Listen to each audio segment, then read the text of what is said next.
జిల్లా అధ్యక్షులు మంజూర్ ముహిద్దీన్ గారు, అదేవిధంగా జమియతుల్ ఉలమా యొక్క మండల అధ్యక్షులు, మరి అదేవిధంగా ఆర్మూరు జమాత్ ఇస్లామీ అధ్యక్షులు మరియు ఇక్కడ ఉన్నటువంటి ప్రముఖులు హిందూ ముస్లిం క్రైస్తవ సోదరులందరికీ కూడా ఇస్లామీయ పద్ధతిలో అస్సలాము అలైకుం వరహమతుల్లాహి వబరకాతుహు. సోదర మహాశయులారా, అస్సలాము అలైకుం వరహమతుల్లాహి వబరకాతుహు అనే దానికి అర్థం ఏమిటంటే, మీ పైన ఆ దేవుని యొక్క శాంతి పడితే వాళ్ళు ఏం చేస్తారంటే అస్సలాము అలైకుం వరహమతుల్లాహి అంటారు.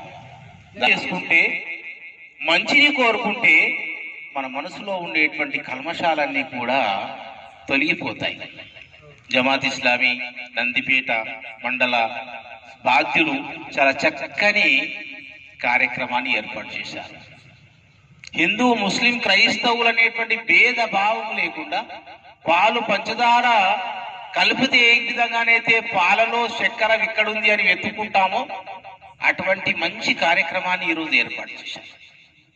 సోదరులారా, సంతోషాన్ని పంచుకుంటే పెరుగుతుంది, దుఃఖాన్ని పెంచుకుంటే తగ్గుతుంది. కాబట్టి మంచి విషయాలు ఉన్నప్పుడు మనం ఏం చేస్తాం, మనము గంతేస్తాం. మరియు ఏదైనా దుఃఖం ఉన్నట్టయితే ఒకరికొకరు చెప్పుకుంటూ మన బాధను తగ్గించుకునే ప్రయత్నం చేస్తాం. అందుకొరకే ఈద్ మిలాప్ అనేటువంటి కార్యక్రమం పెట్టారు. ఈద్ అంటే పండుగ, మిలాప్ అంటే కలయిక. అరే కేవలం ఈదే కాదండి, ఈదోకి మిలాప్